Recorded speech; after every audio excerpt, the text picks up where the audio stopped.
O Congresso Nacional deve votar amanhã a Lei de Diretrizes Orçamentárias. É a reta final dos trabalhos antes do recesso parlamentar. E a Lei de Diretrizes Orçamentárias é importantíssima. Ela vai definir todo o funcionamento do orçamento. Para falar sobre esse assunto, a gente recebe o deputado federal Danilo Forte, do União Brasil. Boa tarde, deputado. Um prazer ter o senhor aqui. Seja bem-vindo ao CNN 360. Deputado, a lei de diretrizes orçamentárias passou na Comissão Mista de Orçamento com um calendário de pagamento de emendas. Vão ter que ser pagas, a maior parte das emendas, empenhadas, né? O governo tem que se comprometer até o final do primeiro semestre do ano. Por que os parlamentares querem essa garantia? Quanto mais impositivo é o orçamento, mais previsível ele é.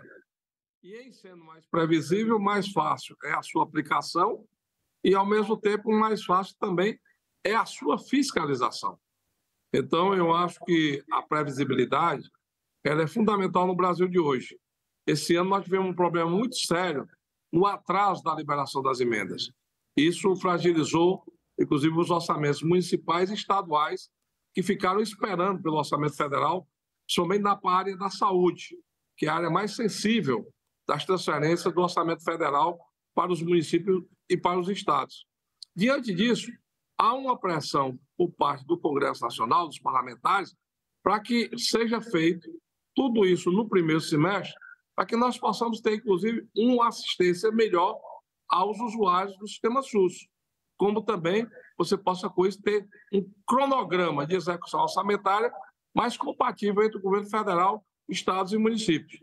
Então, diante dessa demanda, desse clamor, nós colocamos esse cronograma para ter a segurança da execução orçamentária e não ficar para o final do ano, como ficou nesse ano, que há um desespero muito grande por parte de prefeitos, inclusive, que pressionaram o próprio governo para ter mais recursos. Por quê? Porque a saúde precisa de dinheiro todo dia.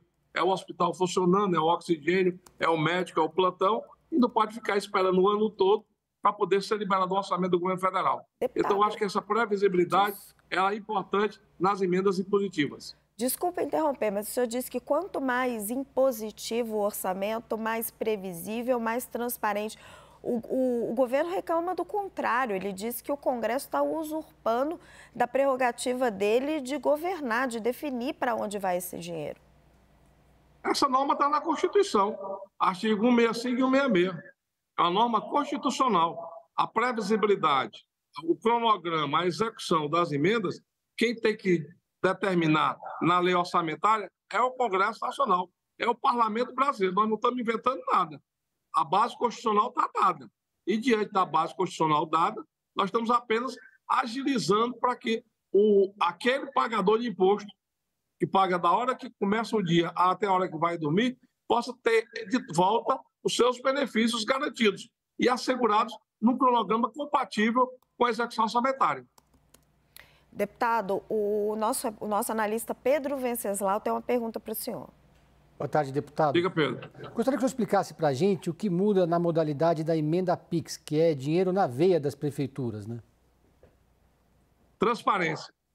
Você sabe que eu sempre disse que onde tem dinheiro público tem que ter transparência e fiscalização.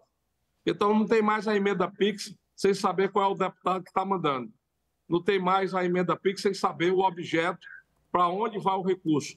Não tem mais a emenda PIX sem o comunicado ao Tribunal de Contas da União e ao Tribunal de Contas dos Estados que aquele município, aquele estado, aquela entidade está recebendo um dinheiro do governo federal e que precisa ter a obrigação de prestar contas. Então, o que a gente fez foi exatamente, dentro dos princípios da transparência, colocar a exposição das emendas. Então, no orçamento secreto, esquece. Deputado Fernando Nakagawa tem uma pergunta para o senhor. Obrigado, Raquel. Deputado, durante a negociação sobre esse texto. O senhor, inclusive, mencionou a hipótese de uma mudança na meta fiscal, um assunto que é muito caro aos economistas, aos investidores. Esse assunto acabou morrendo ao longo dos últimos dias, ou pelo menos perdendo força, já que o ministro Fernando Haddad reafirmou a meta para o ano que vem de um déficit zero. Mas ninguém no mercado financeiro espera ou trabalha com essa hipótese.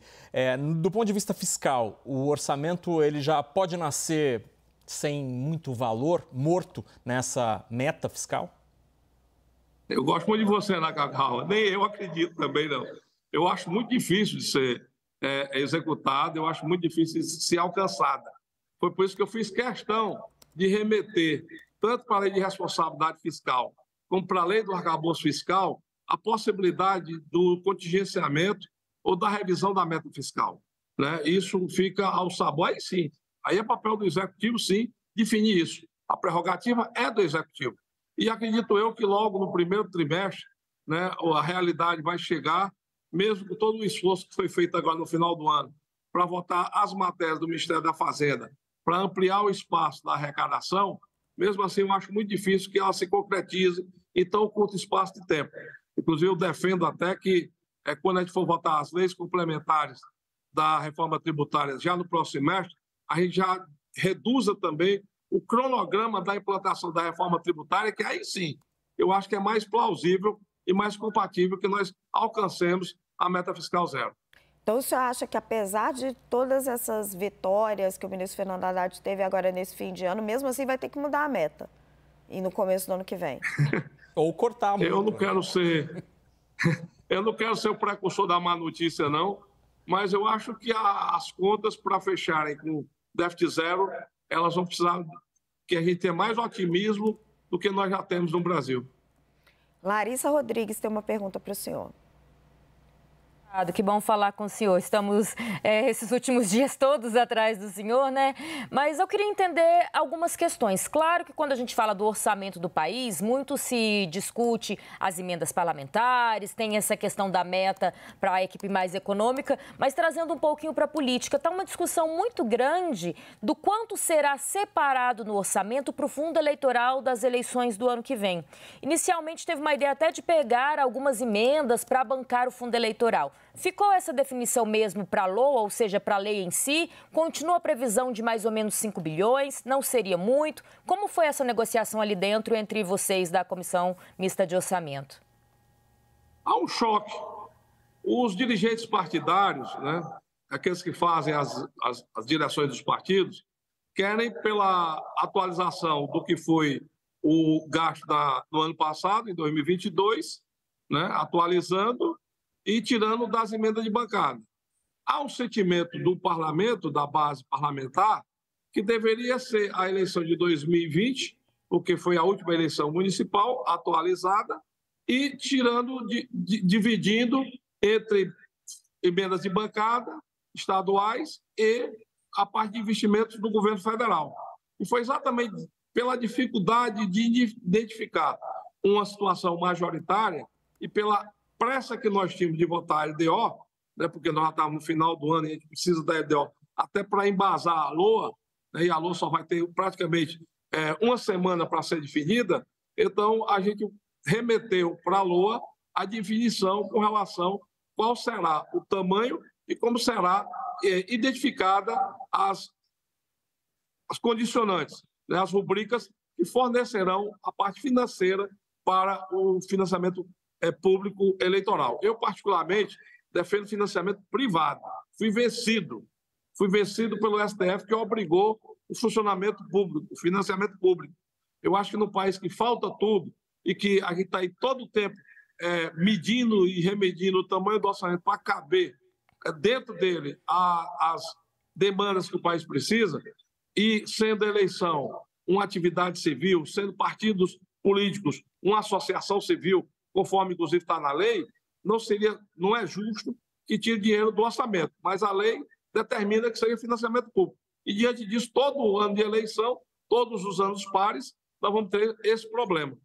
Deputado, o acordo já está feito com o governo, a LDO passa amanhã com um calendário de emendas de votação, com todo aquele montante de emendas, que, se não me engano, está chegando aí em 50 bilhões, ou pode haver mudanças surpresas amanhã no plenário?